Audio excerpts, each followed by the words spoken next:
Hi folks, today's question is, if you're arrested for domestic violence, is there a mandatory hold or waiting period that you have to serve in jail before you can be released?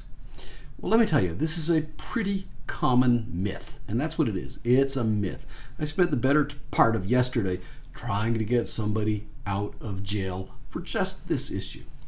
So a lot of people, including law enforcement and some prosecutors, think that there's either a 12 or 24-hour cooling off period or hold in domestic violence cases. They're wrong. There is no mandatory cooling off period or hold period under Alabama law on a domestic violence case.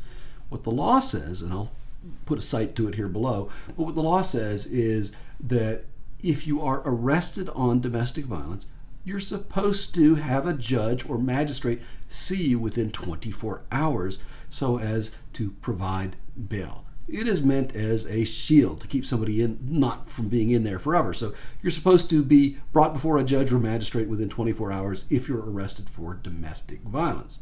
The law has a provision for what happens if you don't get brought in front of a judge, which means that you are to be released if they don't do it within 24 hours.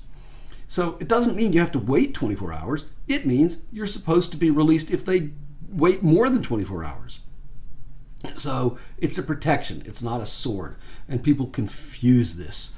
Also what they confuse it with is the fact that judges in domestic violence cases often will issue an order putting certain conditions on release. And those conditions are things like stay away from the person who you're accused of messing with, and have no contact, direct or indirect, stay off the property, all sorts of things like that. But that's not a 24-hour cooling off period.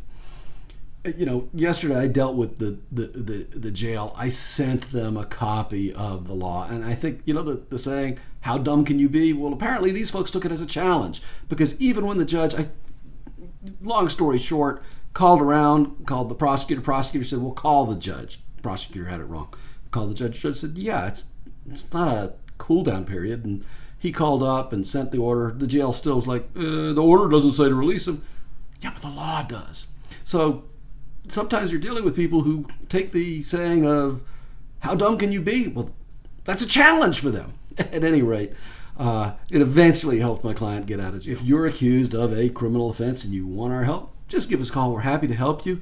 Your first consultation is free. And by the way, if you'd like me to answer legal questions online, not specific to your case, but general legal questions, I'm happy to do so. Just drop me an email. The address is below. Thanks for watching this video. I hope you enjoy it. Thank you.